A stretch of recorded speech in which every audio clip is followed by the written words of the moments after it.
Welcome back everyone to Let's Play Shadows of the Damned. We're continuing our quest. We just finished the tower with that chandelier. Now we're continuing on our way through this city that does not seem to end, though Fleming's castle is always in the background. No ammo needed there. I suppose if we just keep heading towards that direction, eventually we'll reach it.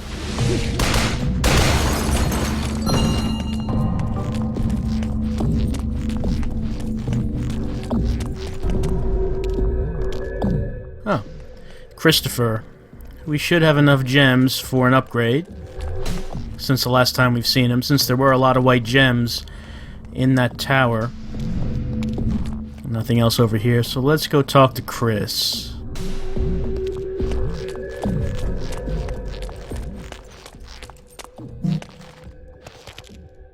How'd you two get here so fast? Y'all rode the chandelier, didn't you? We did, but how did he get here so fast himself?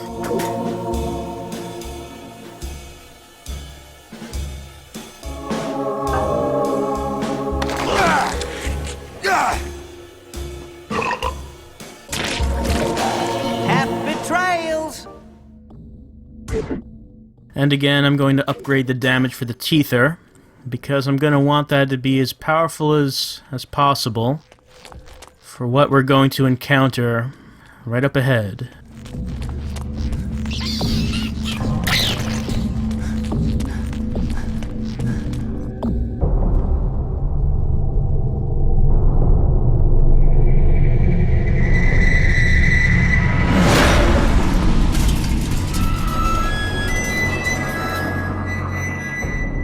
It sounds like a cat having sex with a harmonica, and not the consensual kind. Hey, every demon has the right to pick the music for his own funeral.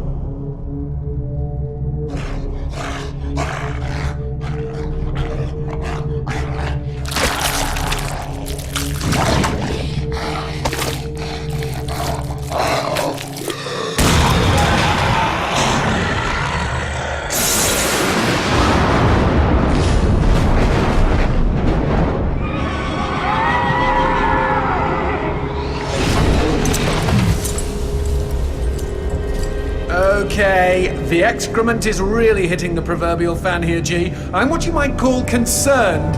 Me too. Concerned this kill is gonna be over too quickly.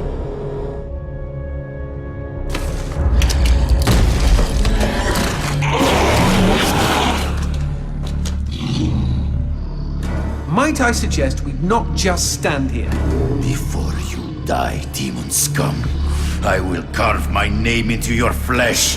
That name is Garcia Hotspur, hunter of demons and slayer of cabrons like you!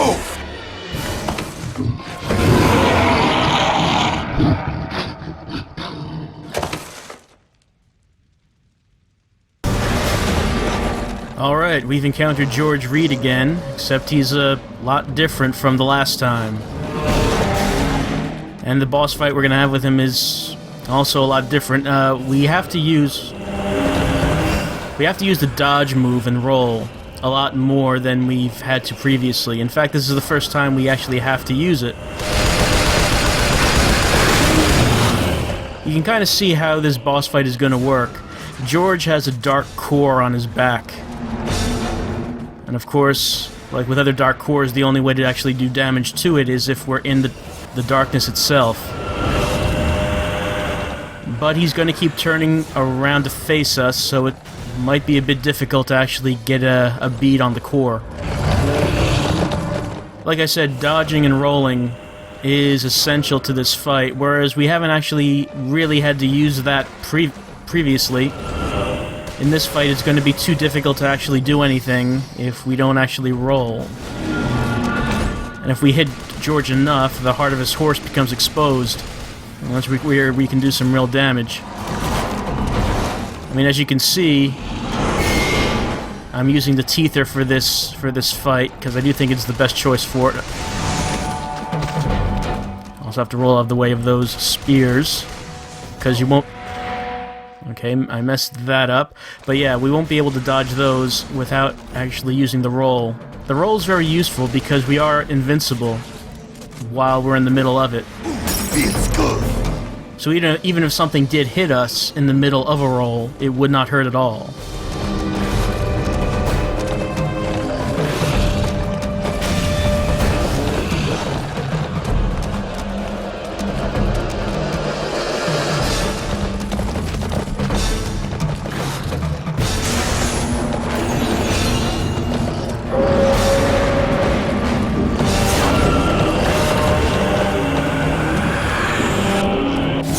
So, right, the main challenge here really is getting into a position where George's back is turned to us while we're standing in the darkness.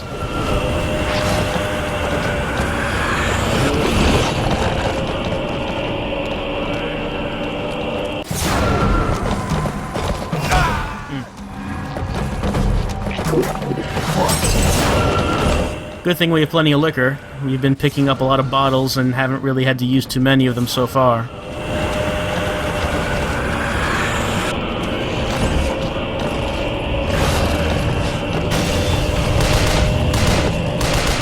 Starting to get hurt. Gonna have to get out of here.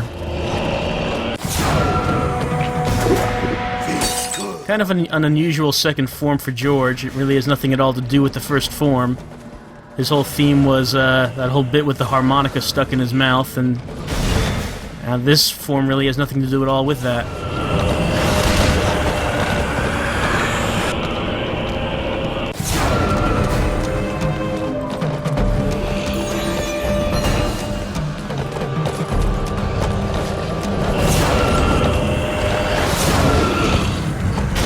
Still having difficulty. Hold on, the sides. Yeah, no. Still having difficulty getting a bead on that core on his back. Because as you can see, after he runs past us, he will usually turn around and he will usually do an attack with his horse where he creates sort of an area and effect attack, like a shockwave around his horse. Yeah, that attack right there.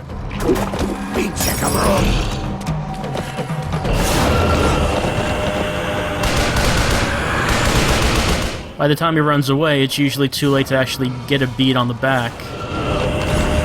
Hold on, this might be an opportunity here. Yep, there we go.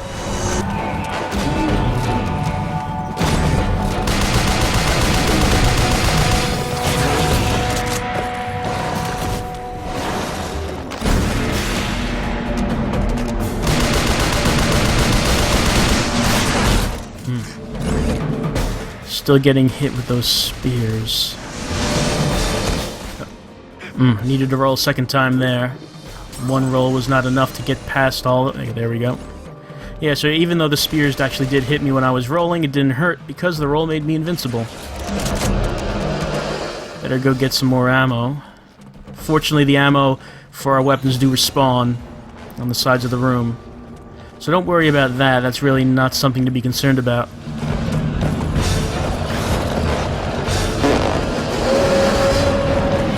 This might be a good opportunity here. Yeah, it was. That was much faster that time.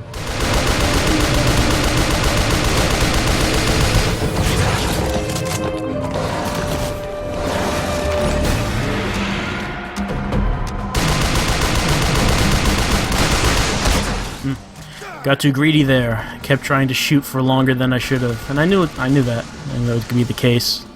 But did it anyway.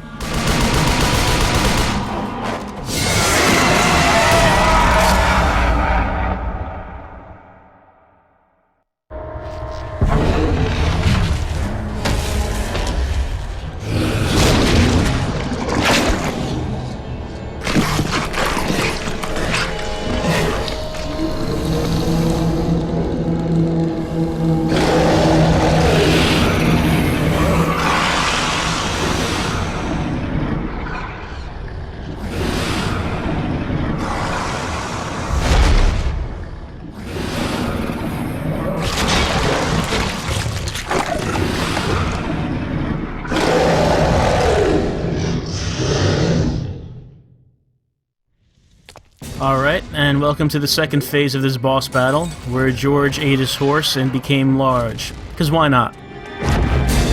Sure. Oh, that hurt a lot. George, with his increased size, can take off around, was at 2/3 of our health with one hit, so we do have to be very careful. We also can't get too far away from him because he's so big, and it just takes him a second to catch up. But he does have cores all over his body, those big weak spots that are pretty obvious. It's pretty obvious where the weak spots are. Oh, hold on.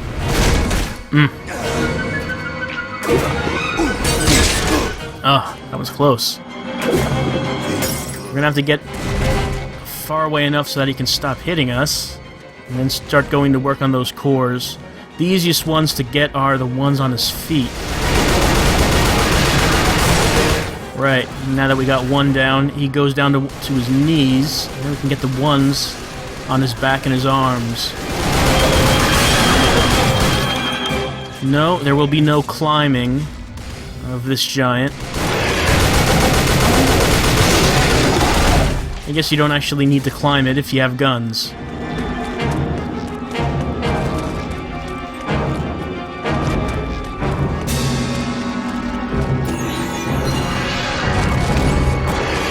He has a very big weak spot right there on his shin. That would be the easy one to try to get to.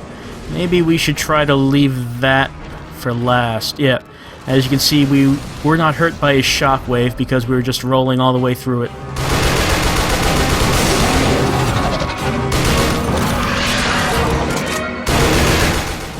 Okay, that's almost all of them. Oh, hold on. When he's down on one knee, for some reason, worms start coming out of the ground. I really don't know why. It doesn't seem to have anything to do with anything. We will want to avoid those once that starts happening. Okay, I believe he has one... Yeah, one more on the back of that. Hold on.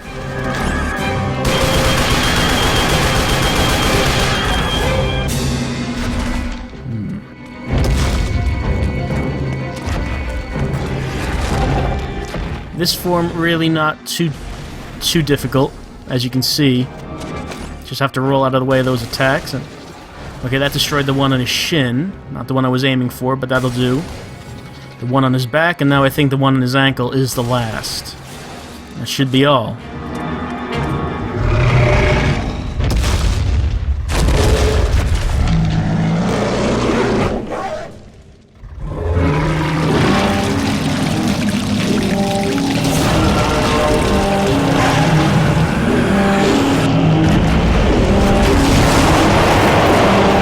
And just in case you forgot this was a Suda game, they just decided to remind you of that.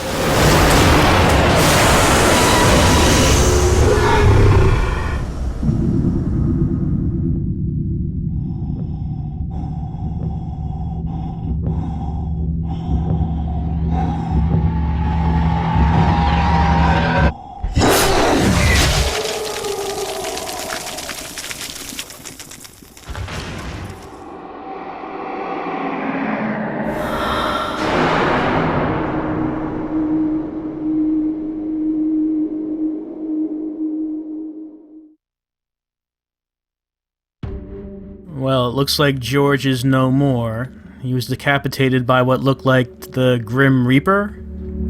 I guess failing a second time was not permissible. Now here's a pretty prize. I smell an upgrade. Plug it in, G.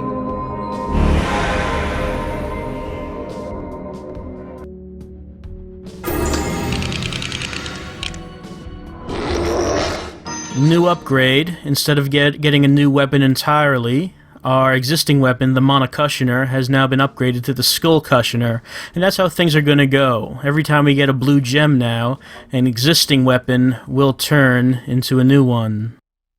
So we don't have the Monocushioner anymore. We now have our new weapon. And that's it for this chapter. We're going on to Act 3.